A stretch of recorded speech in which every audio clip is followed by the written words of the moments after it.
बहुत समय पहले भारत की धरती पर पत्थरों और स्तंभों पर कुछ अजीब सी लिखावटें खुदी हुई थीं। लोग उन्हें देखते थे, लेकिन कोई पढ़ नहीं पाता था।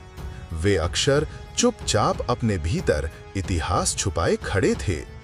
इन्हीं रहस्यमयी अक्षरों को समझने की कोशिश में एक दिन एक अंग्रेज विद्वान जेम्स प्रिंसप आगे आए। प्रिंसप को भारत के प्राचीन इतिहास में गहरी रुचि थी। वे घंटों तक पुराने सिक्कों और अभिलेखों को ध्यान से देखते रहते थे।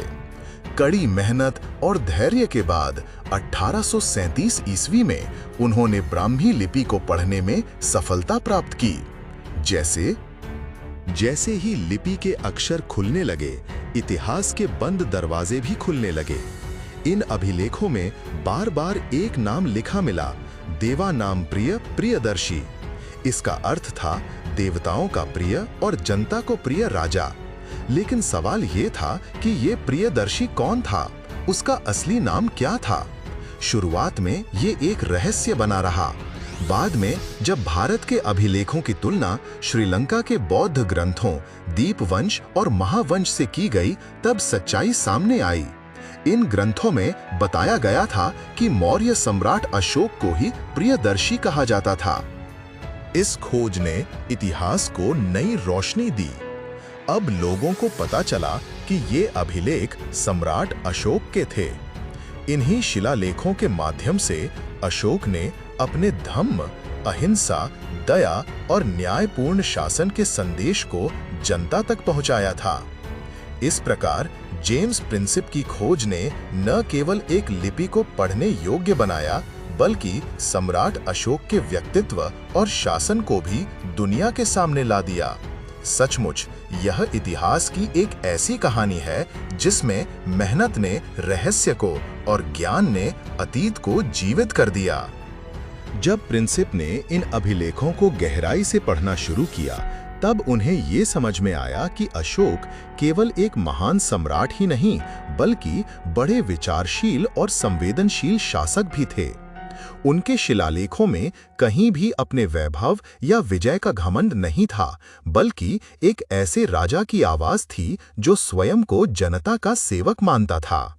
अशोक ने अपने धम्म के माध्यम से लोगों को सिखाया कि सच्चा धर्म किसी एक पूजा पद्धति तक सीमित नहीं होता। वह मनुष्यों, पशुओं और प्रकृति सभी के प्रति करुणा का भाव है। उन्होंने अधिकारियों को आदेश दिया कि वे जनता के दुख दर्द को सुनें और न्याय को सरल तथा सुलभ बनाएं। इन अभिलेखों में अशोक ने अपने जीवन के सबसे बड़े मोड़ कलिंग युद्ध का भी उल्लेख किया है। युद्ध में हुई भयानक हिंसा और जनहानि ने उनके हृदय को झकझोर दिया। उसी क्षण उन्होंने तय किया कि अब उनकी विजय तलवार से नहीं, बल्कि धम्म से होगी। ये परिवर्तन भारतीय इतिहास में एक अनोखी घटना था, जहां एक विजेता राजा ने युद्ध को त्याग कर शांति का मार्ग अपनाया।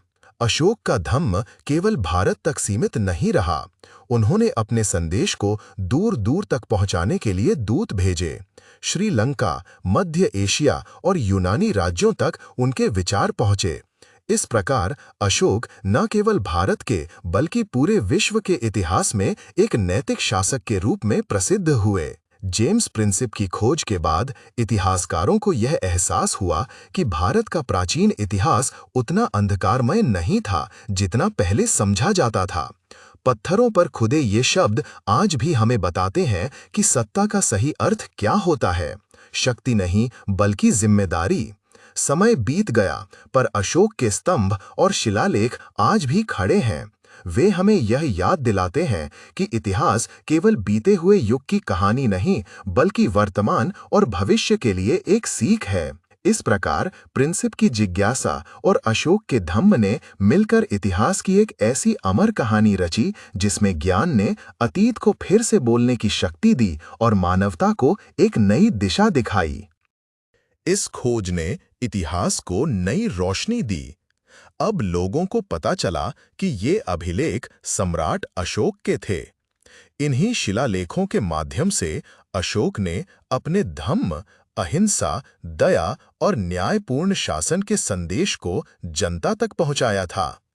इस प्रकार जेम्स प्रिंसिप की खोज ने न केवल एक लिपि को पढ़ने योग्य बनाया, बल्कि सम्राट अशोक के व्यक्तित्व और शासन को भी दुनिया के सामने ला दिया। सचमुच यह इतिहास की एक ऐसी कहानी है जिसमें मेहनत ने रहस्य को और ज्ञान ने अतीत को जीवित कर दिया। जेम्स प्रिंसेप की यह उपलब्धि आने वाली पीढ़ियों के लिए प्रेरणा बन गई। उनके बाद अनेक विद्वानों ने ब्राह्मी और अन्य प्राचीन लिपियों का अध्ययन किया और भारत के इतिहास के अनेक छिपे हुए अध्याय सामने आए।